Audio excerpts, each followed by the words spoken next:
Question number 5 from model test 15. Magnetic field. Due to a current carrying circular loop of radius 4 cm at a point on the axis at a distance 3 cm from the center is 128 microtesla, what will be its value at the center of loop? तर पहा, या क्वेश्चनमध्ये scene असा आहे, एक circular loop आहे दिस, ह्याच्यातून current flow होत आहे, that is magnetic field due to current carrying circular loop. याची रेडियस आहे this 4 centimetre at a point on axis at a distance of 3 cm from the center. तर मॅग्नेटिक फील्ड या circular लूपच्या centre पासून ही असेल त्याची ॲक्सिस. हा जो लूप आहे या लूपची ही ॲक्सिस आणि दिलेली आहे magnetic field on this axis.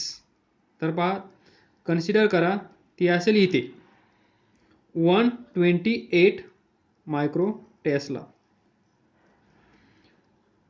That is B1 consider करा याला. 128 at distance 3 centimetre from centre of this circular loop.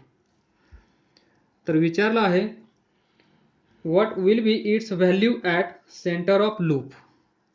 ती व्हॅल्यू म्हणजेच मॅग्नेटिक फील्ड इथे किती असेल, तर ती कन्सिडर करा B2 is equal to question mark.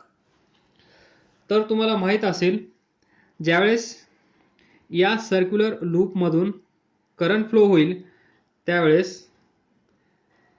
या ॲक्सिसवर जे मॅग्नेटिक फील्ड तयार होणार आहे ते किती असतं, B is equal to B on axis, ते असेल mu naught N I A square divided by 2 into A square plus X square ब्रॅकेटची पॉवर 3/2. म्हणजे अशी सर्क्युलर लूप असेल आणि तुम्हाला या ॲक्सिसवर कुठेही जर मॅग्नेटिक फील्ड काढण्याची इच्छा झाली तर तुम्हाला हा फॉर्म्युला माहीत असणं गरजेचं आहे. तर इथे एकच लूप असल्यामुळे यांची व्हॅल्यू 1 असेल, तर हा फॉर्म्युला थोडासा शॉर्ट होईल. Mu naught I A square divided by 2 A square plus X square is to 3/2. याला आपण काय कन्सिडर केलं आहे, B1, आणि याचीच व्हॅल्यू दिलेली आहे 128. तर पहा, मग हाच फॉर्म्युला यूज करून आपण सेंटरला मॅग्नेटिक फील्ड फाइंड करू शकतो. आणि हा डायरेक्ट फॉर्म्युला पण तुम्हाला माहीत आहे. B1 हा B1 असेल तर हा B2 is equal to mu naught upon 2 into I by A. तर पहा इथे this is distance from centre of loop given by X and this is the radius of circular loop. तर पहा, हा पॉइंट जर आपल्याला इथून इथे घेऊन जायचा असेल तर X ची व्हॅल्यू किती असेल, म्हणजेच हा पॉइंट इकडे सरकवत जा, इथे आला, इथे आला, इथे आला, इथे आला, इथे आला, इथे आला, इथे आला, नंतर तो पॉइंट सेंटरला आला आहे असं कन्सिडर करा. त्यावेळेस X ची व्हॅल्यू किती असेल, 0. So on or at center, to find magnetic field at center, put X is equal to 0 here. We get B2 is equal to, see, mu naught I A square numerator as it is divided by 2a² plus x म्हणजेच 0 3/2 solve करा.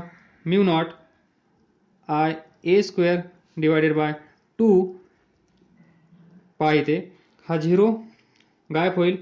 a² हा 2 या 2 ला cancel करेल. इथे येईल a³ a² raised to 3/2 2 to cancel a raised to 3 a raised to m raised to n. तर पहा a raised to 2 हा पण कॅन्सल होईल. शिल्लक असेल एक a. आपल्याला भेटेल b2 is equal to mu naught upon 2 I upon a. पहा हा फॉर्म्युला आपल्याला ऑलरेडी माहीत होता. b2 mu naught upon 2 into I by a mu naught upon 2 I by a तोच फॉर्म्युला भेटला at centre of circular loop. तर आता आपल्याकडे दोन फॉर्म्युले आहेत. फाइंड करायचं आहे b2. तर b1 मध्ये पहा b1 is equal to mu naught a² divided by 2a² plus x² raise to 3/2.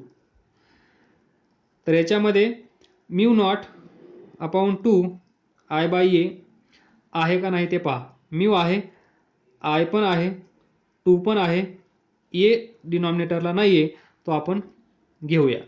इथे घेतल्यामुळे तो इथे पण द्यावा लागेल. द्या, नो चेंज.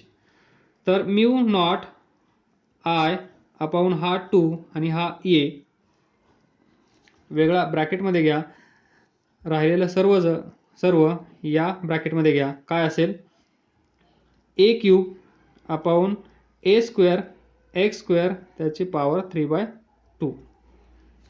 तर इथे पहा आता mu naught I upon 2a mu naught upon 2 into I by a याला b2 आपण लिहू शकतो. So b1 is equal to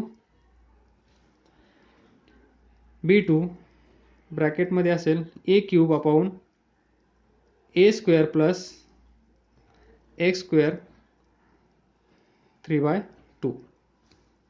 तर तुम्हाला b1 माहीत आहे 128. b2 फाइंड करायचा आहे. a म्हणजे रेडियस दिली आहे 4 सेंटीमीटर म्हणजे 0.04 cube divided by 0.04 square this a. x ची व्हॅल्यू किती आहे 3 सेंटीमीटर म्हणजे 0.03 त्याचा स्क्वेअर ब्रॅकेटची पॉवर किती आहे 3/2. याला सॉल्व करा. तुम्हाला b2 भेटेल 250 म्यू